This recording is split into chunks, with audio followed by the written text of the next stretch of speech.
Hey everybody, it's Shadowstar and Crystal here for another review of Legends of Tomorrow. It's time for the Season 1 finale, and a lot happened once again. Like last episode, there wasn't really any downsides or any major problems as far as I can tell. Not major. I have a few little nitpicks here and there. Well, there's always little nitpicks. Like Savage's plan of doing the ritual, three meteorites. Yeah. They say at the same time, which doesn't make sense because they do this in every time travel show where they say things are happening at the same time, but it's like there's two types of time. Yeah, it's like it's not at the same time. Yeah, I know they do that. A lot of time travel shows do this thing where they say things are happening at the same time, but it's not the same time. It's like, how's it happening at the same? How's he erupting it at the same time? It's never the same time. Yeah. It's 3 time zones. He goes to the 40s. No, he doesn't go 40s. He goes 58, 75, and 2021. So basically he picks, let's see, an episode. We went to the 50s in that one episode. We went to 70s in that one episode. And he went to the present. Well, not the present, our present. Yeah. But the episode does start off with us going back home where not much happens. Well, I mean, not much happens for Mick, not much happens for Stein other than them getting... But Sarah finds out Laurel died. Sarah gets a scene that we've obviously been waiting to happen since we haven't... But, yeah, we get a scene with Sarah, we get a scene with Quentin, which was a good scene, as well as the scene that happens near the end of the episode. Except Rip tries to claim that originally... what was supposed to happen in the Arrow timeline was that not just Laurel, but Sarah and their dad would get killed. I understand maybe Sarah, but the dad wasn't in there. He was outside. I don't... And then she says, but what if we go and bring the team and all that and still... I don't know. It's the weirdest thing there is. Especially now that we know that the Oculus doesn't exist, you can't say time wants to happen. Yeah. So... He believed time wants to happen because the Oculus was controlling things. Exactly. But that's the thing. At first you would think, okay, it makes sense. We couldn't save Rip's family, so maybe we can't save Laurel. But that was when the Time Masters were in charge. Who's stopping you save Laurel this time? I mean, it doesn't mean it would be a success. Maybe Damien Dark could still stop Firestorm and the Atom and all that, but that's a story for a different day. But, yeah, it's a debate. I mean, you could just go back in time and, tell the team not to go there or something. Exactly. Look, it's a debate every fan is going to have, especially the fans who are greatly pissed off with Laurel's death. If you have a time machine and you don't care about altering your own personal timeline...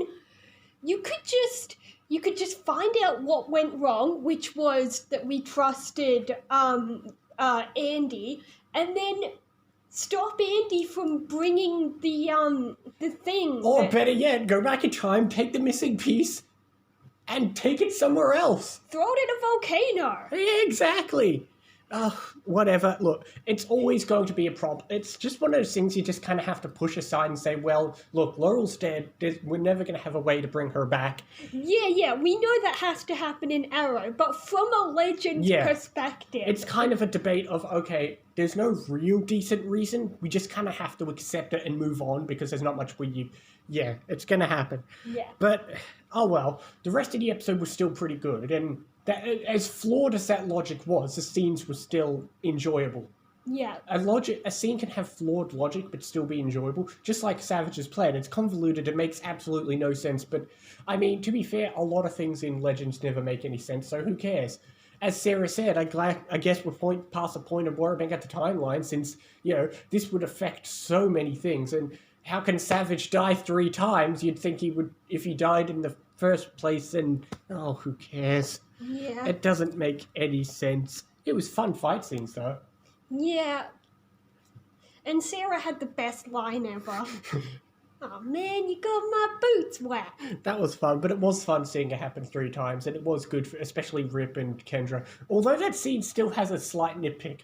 Remember, he kidnapped Kendra, and she's in 2021 with Savage. Rip and Carter arrive with the plan. How does Kendra know the plan? She should be shocked that we're trying to kill him. It's like, why are you trying to kill him? He just come back. Kendra wouldn't know the plan. She hasn't had time to be told it. Oh, well, she's just going along with it. Once they But- start but fighting, But she gets to have that climactic moment as if she knows. I guess she just has to trust that, okay, they've got a plan. Yeah. Oh well. But yeah, we get to have good scenes. I mean, we also get to have, it's not a huge emotional scene, but we also get to have a scene with, we also get to have a scene, Yes. we still get to have a scene with Snart, which I guess is about the only payoff to the huge thing that happened last time anyway. Yeah. Mick does go back and talk to Snart just one last time. They do even ask him, did you tell him what's going to happen? No, of course he didn't tell him. So yeah, I guess this episode has two emotional scenes because we get to deal a little bit with Snart's death, we get to deal with Laurel's death, we get to have a climactic fight, and of course we get a cliffhanger, which, if you're not a comics fan, it's probably something that doesn't feel like a crazy huge cliffhanger. Yeah, because But- we don't know who this guy is. But if you're a comics fan, you're probably flipping your shit that it's Rex Tyler mentioning the Justice Society. I mean, that's a huge thing in the comics, and we're just blatantly referencing it here in Legends. Yeah. Obviously, we'll get into what that is next season and in other shows, but yeah, It is a good cliffhanger, though at the same time, we'll worry about it next time. if you tell them not to get on the ship, that kind of implies they have to get on the ship for you to be able to be here to say don't do it. Oh well. I suppose the only other thing is Firestorm learned how to do transmutation, but that's about it. Yeah. But honestly, that was it. As messy as season 1 is, this was still a good conclusion to season 1's plot lines. Yeah, definitely a great conclusion. I'll go as high as 8.5. I'm definitely going to give it a 9.5. It's a great episode. Last episode was great.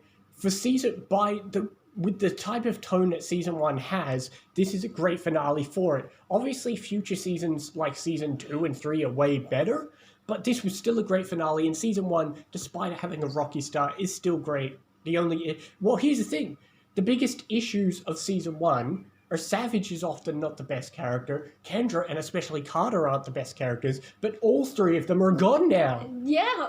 The weakest yes. points of season 1 will not be here next season. Yep, Kendra and Carter have left the team. Kendra and Carter are leaving, and Savage is obviously dead, so obviously we don't, other than that cliffhanger, we don't have much to go on, but we have a relatively small team for season 2 for now, but we'll see what happens. But this was fun. We finished the season. Obviously, as we said, we both have seen season 2 a lot, and it's your favorite season, and it might be my favorite. I don't know. I flip between 2 and 3, but we'll bore about that later.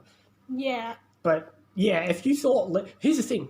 If you thought season 1 is great, just you wait for season 2. And that's the thing. Although it seems kind of weak now, when I first watched it, I was loving this. This Legends was my first. Yeah, but once you've seen more of it, you'd say that season 1 sucks. It doesn't suck, it's just not compared to the others. But here's the thing. But like I said, when I was watching it the first time, it seemed so great. And that's the thing. I've seen so many other people watch it. For the first time, it seems great.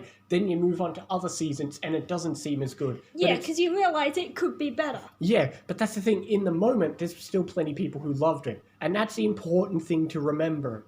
That so many people fell in love with this show so fast. Especially in a time where, Supergirl season 1 is kind of alright. Season 4 of Arrow's a bit all over the place. So, you can understand people falling in love with Legends. Oh, yeah.